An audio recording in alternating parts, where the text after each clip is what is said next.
We're here at Victoria Road East, on the outskirts of Leicester. The year is 1864. These gates form the entrance to a mansion house known as Victoria House, which was built and owned by Benjamin Broadbent of Leicester. In 1864, after the death of Benjamin in 1862, the Borough Council purchased this site for the development of the first Leicester Borough Asylum. The Borough Asylum would have been managed by a medical superintendent. The first medical superintendent of the Leicester Borough Asylum was John Edward Montague Finch, who would have been dressed something like this. There's nothing left of the original Victoria House, as it had to be demolished due to extensive dry rot. But let's go and see what was built in its place.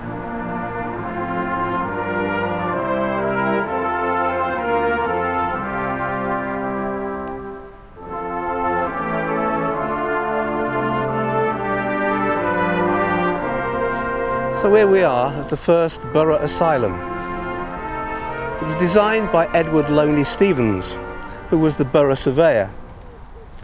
It opened its doors on the 2nd of September 1869 and could house 278 patients. Built over 3 floors, it had the wards, which consisted mainly of dormitories and a shared day room and dining room. It was a locked facility. Was quite sparse by today's standards, but by the standards of the day, it would have been quite luxurious for some of the patients, who were paupers. This probably would have been the first time that they'd had 3 cooked meals a day.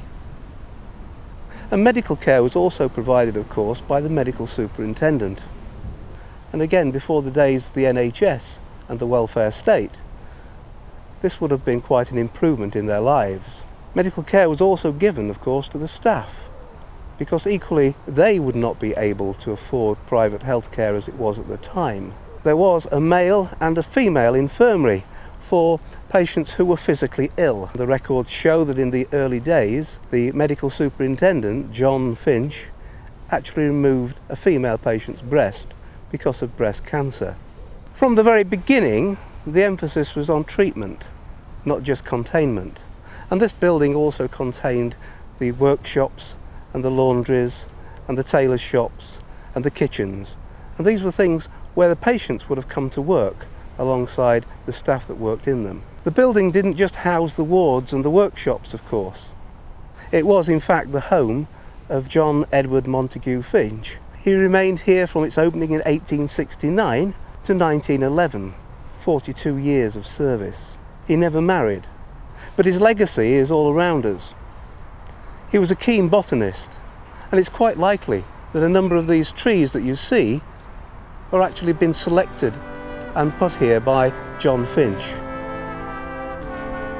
Now let's walk to the rear of the building, where we can see another important aspect of asylum life.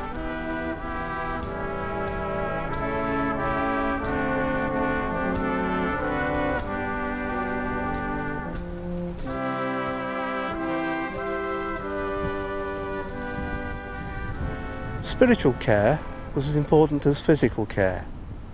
And on the first floor of this building, we can see the chapel, which was built as a part of the original 1869 building. The chapel formed an important part of asylum life. There were services regularly held on Sundays and in the week, and patients and the staff would be expected to attend. About 100 years later, the chapel was further enhanced by having some stained glass windows fitted that depicted scenes from the Bible. By 1871, the asylum was starting to be overcrowded and several extensions were built. By 1890, there were over 500 patients here. And in 1899, a major extension was built that almost doubled the size of the asylum.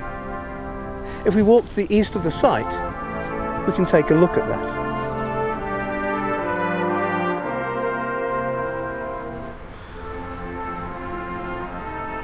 So we've arrived at the 1900 extension to the asylum.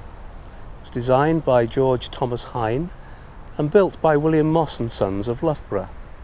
It effectively doubled the size of the asylum and was to become the male side of the hospital in later years. Not only did this building have the wards, but it also had behind it offices, a big main kitchen, workshops, a huge recreation hall that was to become the centre of recreation for the patients here. Okay, let's take a look inside.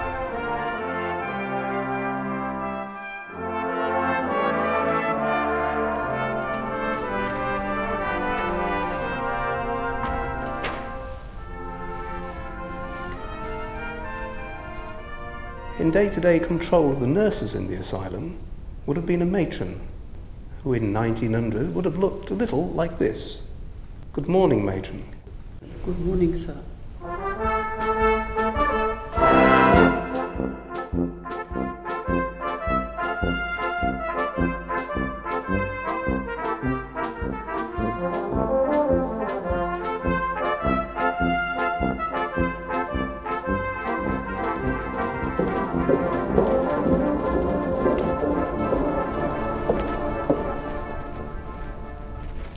The hall was used for patient use and for staff as well.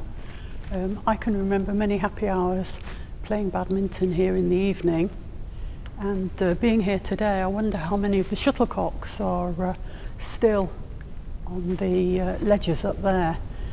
My name is Marion Charlesworth, and I came here in 1973 as a nursing officer, and during the 70s, 80s, until 1997 when I retired, I held posts of nursing officer, senior officer, director of nursing through many reorganisations during that period. I've always been interested in the towers, and you know, I felt it was important that the sort of final closure of the towers should be recorded, and that is in fact what's happened. You know, people have been coming up with photographs and other memorabilia almost daily, and their memories, you know, talking about their memories. And it's an ideal opportunity to capture the information before it's too late. I think you just about see the roof here, which I think's the old mortuary. Yes, that's right. That's right. Which I understand had a male and female side. That's right, it did, yes. So in the old days, in the original 1869 and beyond, males and females were segregated, but they were segregated in death as well as life. That's right. Even in the 70s, post-mortems took place within that mortuary, and students were invited to attend. Not a very pleasant experience for many of them. And then, of course, moving across onto the other side, I mean, I think it was about 1890 that this extension was built, the big extension. And you show here the recreation hall, which I think was the centre of everything for patients' life, really, That's right. at that and time. Staff. And staff as well, yes, yes. I mean, sort of monthly dancers and big dancers at Christmas and other times with orchestras there. And I have memories when in the 70s we put on an old-time music hall type of thing. All the nursing officers took part in it, and it was for the elderly, for their Christmas party. They had a party in here with food and drink, and during the interval we sang old songs from the Second World War and sometimes the First World War. Well, this is quite an early photograph. They had got electric lights, but they had electric light in the asylum from about 1911. Yeah, they've got a full lighting gantry up there, and underneath they've got dressing rooms, male and female dressing rooms. Yeah. It was a proper theatre. This is a plan of, I think it's 1908, I think. And this is very much after the second extension, the big extension that was put on. You can see the buildings here. I mean, it's quite a faded old plan, but you can see the buildings. But what's interesting, I think, for me, is you can see the extent of the farmland, 91 acres, arable land. You know, carrots and potatoes and parsnips and peas and cabbage and comfrey, and then the piggeries and the slaughterhouse. Yeah. So they were growing everything that they needed. I think with the cows, until the sort of pasteurisation situation came in, You know, it used to provide all the milk. Patients, I mean, worked long days in the fields and on the farm. It was an occupation, wasn't it, for them, in a very real sense, I think. That's right. And received extra food. Yeah. For the work that they did. I mean, whole families worked here. It wasn't, you know, just the sort of main breadwinner. You'd have husbands and wives, and they had a very extensive workshops, I understand, for patients. A tailor shop and bakery, shoe shop making shoes and boots. Making shoes and boots, repairing shoes and boots. Yeah. As well, and I mean that continued to some extent into the 70s. Really? You know, under the guise of industrial therapy. Yeah. Yes, there would have been a occupational therapy department down there on the edge where the new houses are. That was a big department which enabled patients to go away from the wards during the day and participate in various activities. I mean, initially, years ago, it would be basket making and those sorts of things, but in the 70s it was more aids to daily living and other activities to make the move into the community easier. It really was very much a self-contained little village, or big village really. And this is 1904, which shows a patient and an attendant, who was this gentleman here, who apparently was an excellent draughts player according to his case notes, and the asylum attendant, dressed in his uniform and looking a bit like a railway porter with his little peak cap and tunic, and then probably more recognisable as a nurse, but quite austere, I think, is this other photo of a female patient from 1911 with a nurse in the background. Yeah, you can just see where her keys would be on the on the leather. The little thong that they used to keep the keys on. That's right. Yeah. That's right. Yeah, because it was very much a locked institution, particularly in the early days. It was.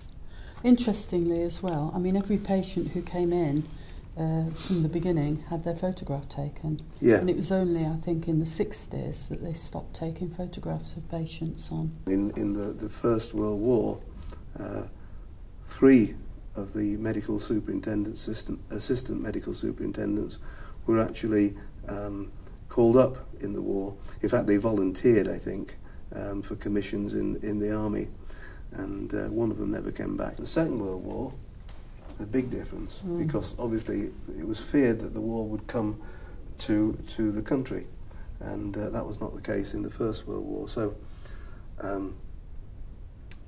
from 1939, the place went into overdrive with lots of male staff being put on fire picket duties, and they had its own ARPs, and 3 of the villas were actually empty. Well, the villa Grange Lodge, and I think it was Francis Dixon Lodge, was actually emptied to be used for civilian casualties. That's right, yes.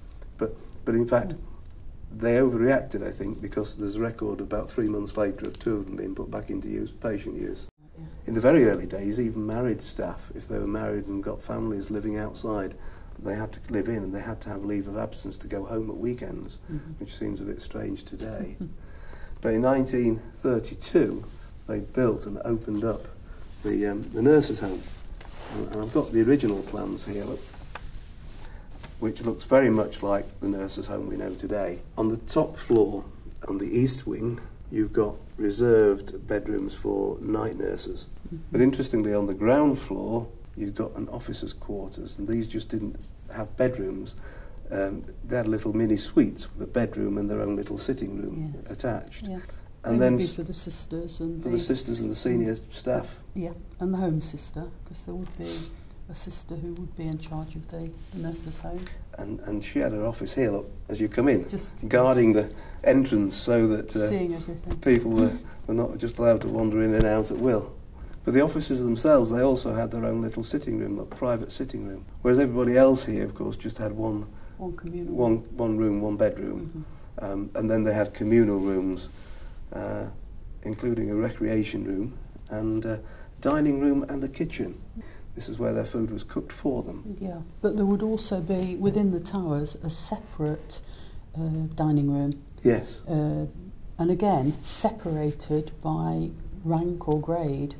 The sisters would have a sitting room, the medical staff would have a dining room and sitting room, and never the twain shall meet at meal times, except at Christmas, when a Christmas dinner was provided, and the senior nursing and medical staff would actually serve that to the nurses and attendants. Right.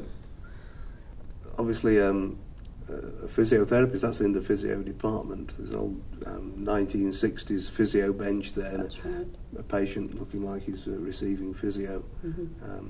But also physio obviously went on the wards, because this is a patient receiving physio. Something it's either the back or chest, isn't it, with the look of that? I would think, yes. I would think back. Yeah. And I think actually it's a nurse. You think it's a nurse? Well, the procedure, I'm just looking at the frilly cuffs. Oh, right, yes. Yes.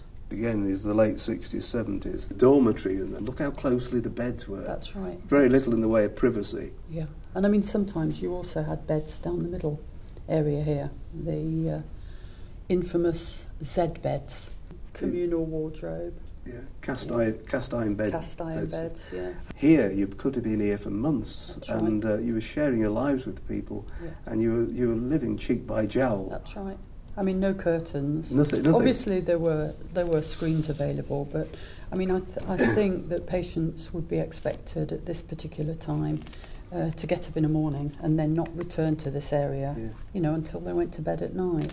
I mean, that would be a typical dormitory, which would take possibly 30 beds and wouldn't allow every person to have a window. The beds would be very crowded together. But during the late 70s, there was a reduction in the number of beds in ward areas. There are signs that the curtains have come into the ward between the beds to allow the patients to have some dignity. Notice boards and things relate to the period in the late 80s and 90s when the personalised areas for patients came in. And they would have their own notice board, and I remember just sort of one bed here so that the patients had a view from the window, and they would have had a wardrobe by this time to keep their personal clothing in. Yeah, a lot of the staff took a personal interest in making the wards very homely with personal touches, and that was a great improvement on how things had been, before. It feels very strange. The place is empty. It was so, it was so exciting really to work here. Always lots of people about, meeting people, knowing patients' names, knowing most of the staff by name as well. It's very strange to come into the place now, and it's quiet and hardly anybody here. Bit sad, really. What can you tell me about Humberston Day Hospital then, Mary? It was established in the 70s. Before, you would have day patients in the inpatient areas. This was a purpose-built unit. Humberston Day Hospital was adult day hospital facility. And in addition, it had its own ECT unit. So ECT became centralised. So electroconvulsive therapy? Electroconvulsive therapy, yes. That was done there as well? It was done at Humberston Day Hospital in a better, surrounding than in the ward situation, which was used prior to that. The electroconvulsive therapy was quite controversial, still used today in some circumstances, but I came across a note from the Department of Health, because in some places in the 1950s they were doing ECT straight, i.e. there was no muscle relaxant or sometimes no even anaesthetic. I think in the Department of Health issued an edict to say that patients could not have ECT unless there was a doctor present who was an anaesthetist. and obviously that was a far more humane way of giving it. That's right. And I mean, later on, you had to have an anaesthetist present. You had your doctor present, you had your anaesthetist, you know, quite separate, just responsible for anaesthetising the patient. Our Beaver ward was the locked ward. That's probably why they're showing, you know, the actual door there. And it had 2 seclusion rooms. The seclusion rooms, I mean, they were used for patients who were quite disturbed for short periods of time, Yes. to protect the patient and to protect others. That's right, that's right. And they were actually, you know, the walls were padded, and it was a safe environment for a disturbed patient, you know, to be in. Yeah. And was, of course, subject to observations, you know, at very regular intervals. It was quite strict about how you could put patients in there, and the recording of it and getting it approved. That's right. That's right. It was in no way a punishment. No. You know, it was for the patient's mental health at that particular time to, as you say, you know, to prevent harm to them or others. Sorts of things like depression, same sorts of things that were today going into the new units.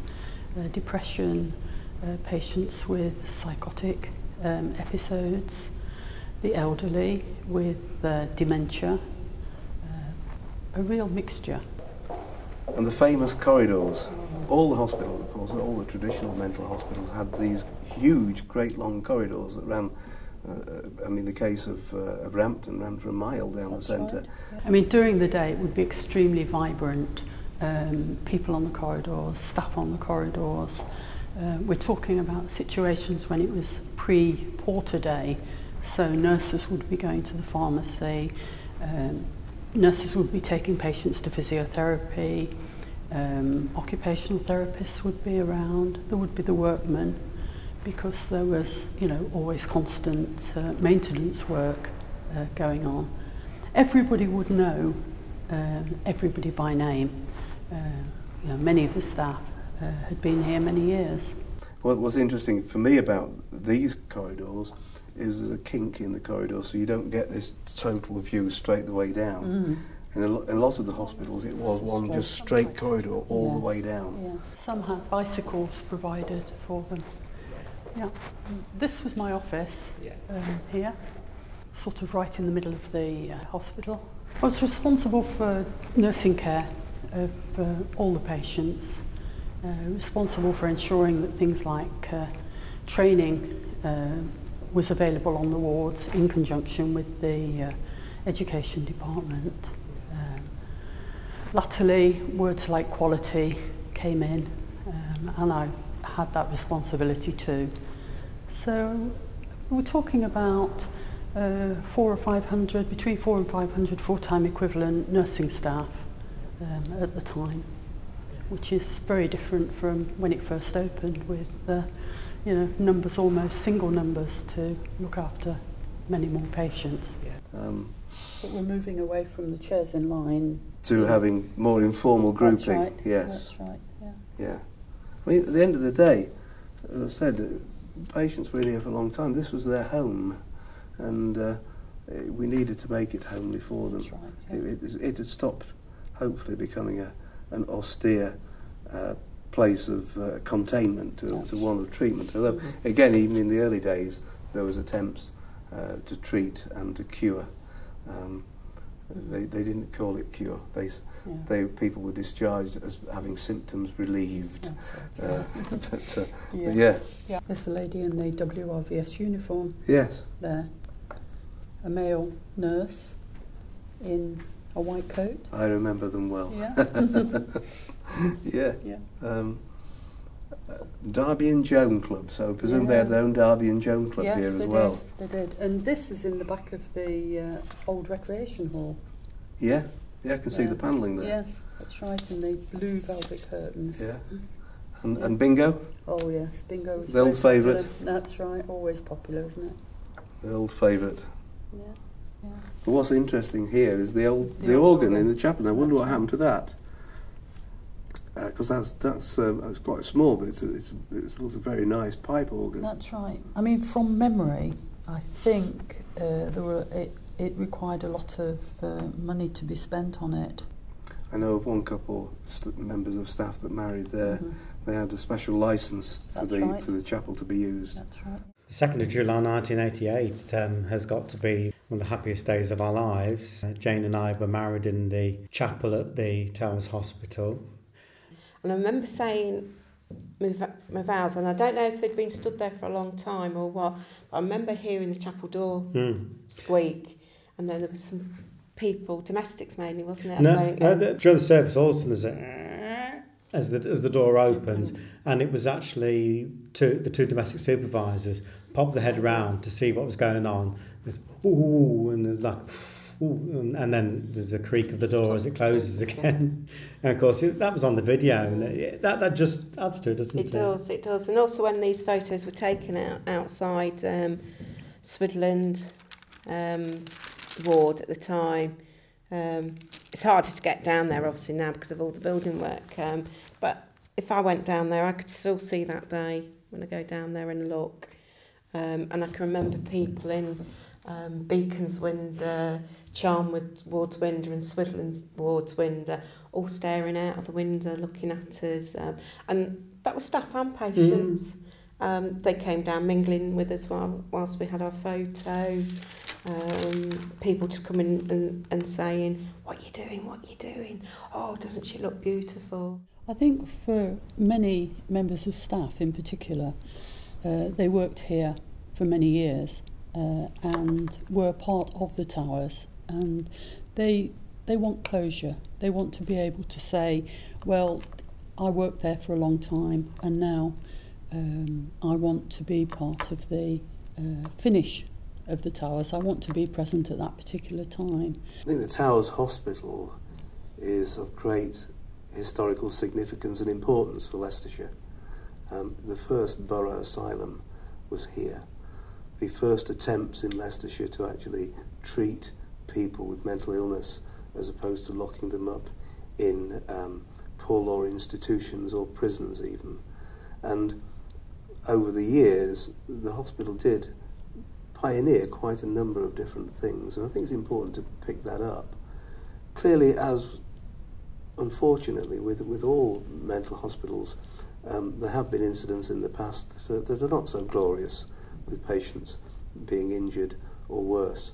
But generally speaking, this hospital has served the community of Leicester greatly over the years, and I just think we didn't ought to lose that. Over time, mental health and professionals who work within mental health have invested a lot of time and energy, driven, I think, largely driven very well, in fact, by patients, advocacy groups representing patients, to peel away the layers of stigma and take away the fear associated with mental health problems. And as a result of that, we have seen the philosophy shift from institutions to community provision of care. But certainly in the early days, probably right up until the 1960s, 70s, it was a place of fear, a place you wanted to avoid, I think, as a member of the public, because the public didn't have much of an understanding of what the hospital was. And I think not just the hospital as a building, because people were very frightened of people with mental illness. They were frightened of them, they didn't understand them, they didn't try to understand them. They were just mad people who were dangerous, which is of course not the case at all. And over time, people have looked at community care more favourably, and rightfully so. People need to be looked after in their own communities rather than stay in an institution. But institutions had their place. There's still a need and a belief that people with mental illness should be treated and should be cared for and should be, where possible, cured, and where they can't be cured, where they can be protected. So I think that transcends from the original asylum days. The way we do it is different, but the basic principle is the same, that the patient shouldn't be harmed, the patient should be looked after, well looked after, that the patient should, where possible, be cured. And because with modern technology, not modern drugs and things, we're doing that more and more out of hospital. The motto was ex umbris and lucum, and from darkness into light. And I think that still applies, because we're becoming more enlightened as we go through, hence the need to close these places and to look for better care options, really. The thing about institutions is it brings together a community of people. You have nurses, you have doctors, you have therapists, you have the families of patients, you have the patients themselves, all coming together to get people better for that simple, pure ideal. But of course the buildings, which are over 100 years old, were actually designed and built for that type of containment, if you like. Patients were locked up, they weren't allowed freedoms in the early days. If you actually compare the wards we've got here with the wards that we're now developing across on the Bradgate site, you'll see a huge difference both in the design. They're more airy, they're more open, there's a lot more privacy for individual patients. So I think since that time, I think the 70s and 80s was the beginning of the end for these institutions. And at this point in time, we are where we are, where we are finally at a time where we are saying goodbye and putting mental health care back where it belongs, really, which is in the community where patients live. And I think it's important now, before the entire estate goes, that we actually capture what this hospital was all about for future generations.